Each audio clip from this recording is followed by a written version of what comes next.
how to add new transaction on CoinMarketCap app. Hello guys, in today's video I'm going to show you how to add new transaction on CoinMarketCap easy and fast. So first thing, go to the app. This is the home page as you can see right here.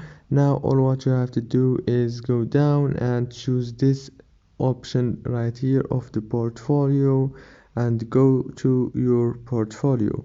Now this is my portfolio. All what you have to do to add new transactions, simply click here on add new transaction and choose the crypto. For example, I'm gonna choose Solana.